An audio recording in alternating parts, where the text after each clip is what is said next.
Hey everybody, Economic Ninja here. I hope you're doing great. We're going to talk about how the side hustle is dead. I'm going to talk about a phenomenon that happened, especially in my last two side hustles. We're going to talk about that. Many people know that I've went through all my side hustles. I've had, I believe, over 22 side hustles in my life. Some have made good money. Some have made, well over six figures a year just in side money, aside from my career as a firefighter. And there's these very predictable time points I didn't really learn until I'd been through my last 10 side hustles. And I'm going to talk about how when your side hustle dies, and because it's happening right now. This actually was inspired by a comment that I did about a video where Amazon is literally focusing on what people are listing on secondary websites like eBay, Facebook, OfferUp, Craigslist, things like that. And there's some things that I've been noticing. Mrs. Ninja knows that I'm literally always on these apps that people are selling, and not that I'm looking to buy anything right now. I'm going to be in the future, and you're going to understand why soon when I talk about this. But one thing that I'm constantly looking for is a shift, a sea change, a shift in the average person, the consumer that is burdened with debt. They bought a lot of things on debt, and they are now having to liquidate just to survive. Now, this happened a lot back in 2008 to 2010. It also happened in 2014 to 2016. All right. These were two time periods when people needed to start selling all the stuff they bought on with their credit card because they couldn't pay their bills. All right. The economy was starting to turn down. Again, looking at a 7 year Shemitah cycle, 2008 was a Shemitah year, 2015 was, and people were hurting. So they're starting to liquidate things. And this is when I made more money than I've ever made before because people start selling things for pennies on the dollar. They don't understand marketing. They don't have the patience, just like the same patience that led them to buy things they couldn't afford with credit cards. They couldn't have the patience to save up and pay cash. They have the exact same lack of patience when they go to sell, right? And you buy things for pennies on the dollar, and then you hold it, you market it properly, and you sell it for double, triple, maybe even five times what you buy it for, right? Especially when you're buying things in bulk. I go into this in detail how to make money in the side hustle course, but that gives you an idea of sort of that time period, that desperation in people, right? And to anybody that think that I'm trying to make money off people's desperation, like I'm literally trying to warn millions and millions of people to not be doing this, to go and make money other different ways and get ready for this next crash. I don't know what to tell you.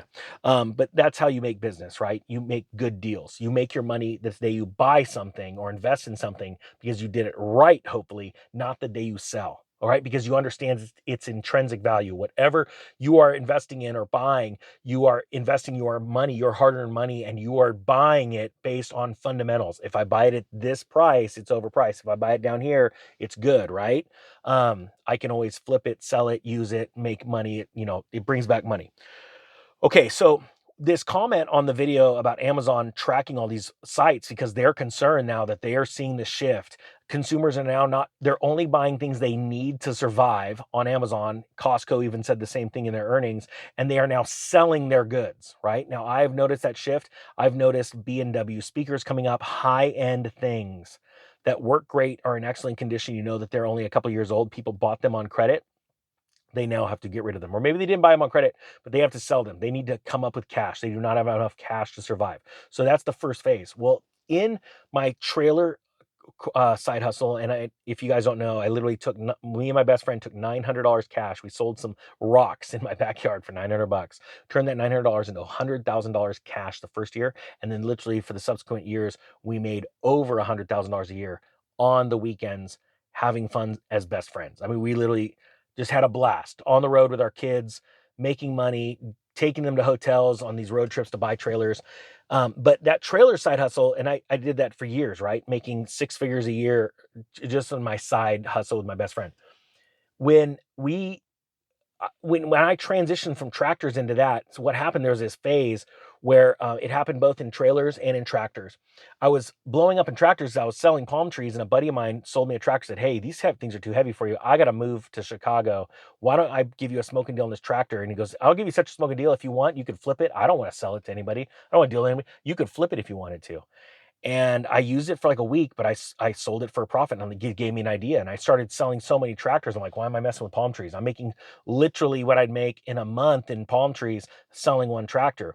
Well, that was because that was coming out of the Great Recession, and people were liquidating their heavy equipment from construction companies they owned, or people were losing their homes and selling their farm tractors because they were moving into a condominium or apartment and they couldn't take their tractor with them, right? There's no need. They're leaving a 10-acre parcel, with $1 million house. They're losing it to the bank and they're selling the tractor. And they didn't have time to mess around because they always wait to the last minute, right? Unprepared people always panic at the end. And so they'd sell these tractors and I could like clean them up, like literally an hour worth of cleanup, and I'd sell them for sometimes double or triple what I paid for them. So what happened though, everything was great until it wasn't. And so what happened was a combination of two things. Other people saw me selling these tractors and they got online, they wanted to buy one that just like how I figured it out. I'd try and buy a tractor and it would sell really quick. So they started flipping. So you started finding other people. So you had competition, right? And then the people that were listing those tractors would go on these websites like Craigslist. Back then, I didn't have anything else really other than Craigslist. And they said, okay, well, I want to sell my tractor and let me see what these other people are asking. And so since we were asking X amount, even the people selling them started to ask this much, right? So what happened was the market got saturated with higher price and a lot of inventory. And then there was a point where I could feel it. It was a 1-day event. And it was like, I haven't been able to find a tractor in a couple of weeks. The market's done. We're done. And I switched to something else. And it's very hard for entrepreneurs to switch or pivot. It's a skill that you need to learn if you don't understand that.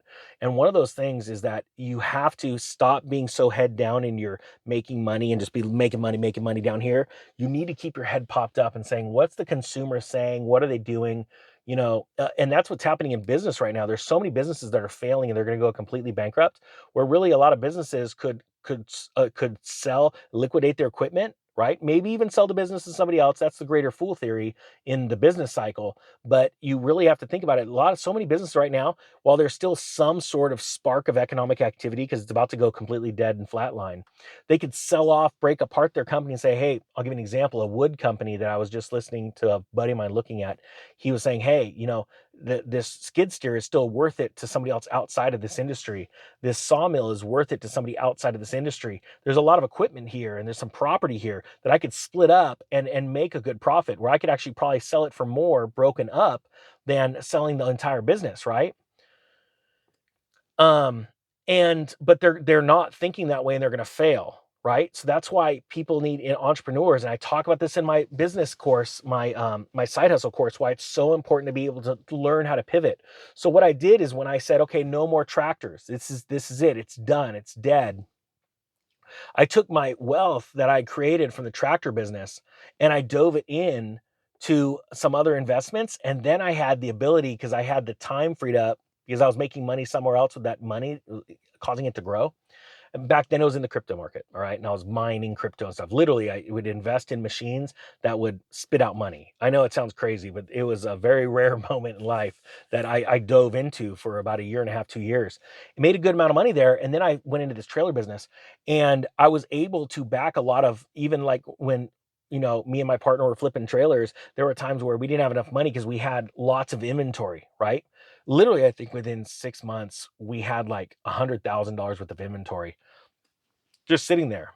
And there was more deals coming up, and my buddy didn't have any money. I had money, so we wrote a deal. I said, "Look, I'll fund the trailers, but I get X amount of the profit before we even get our split 50-50, because that trailer wouldn't even be on the lot if it wasn't for my money." And he agreed to it. It was great because he got to see the effects of that, and he goes, he'd be grateful because his 50% of what was left over was more than he'd make, right? But he after the first couple, he said, "I never want to see this again." I said, "Well, then start saving your money. Don't spend it because yeah, it was a good learning lesson. But that's why it's important to be prepared." Well, even with the trailers, we got to that point where all of a sudden everything stopped. And there were either competition from other trailer flippers or the consumer was tapped out. The market had gotten too high. And it was more it was easier for them to just go get payments in a newer one, right? Well, so that's happening right now, but it's happening at the lowest level. You're seeing increased activity on Craigslist, OfferUp, eBay and stuff. People are selling off nicer things now, where in the last 2 years, people were selling crap. They didn't need to sell their nice stuff. Nice things are hitting the market right now. I picked up a beautiful, beautiful John Deere tractor about a year ago. But the offers for tractors are even coming down even more. People are starting to sell their stuff, high-end speaker systems, things like that, collectibles, right? That you wouldn't see on the market in the last couple of years. The comment that I got on the Amazon video was that I've listed 7 items in the last week and have not gotten one call.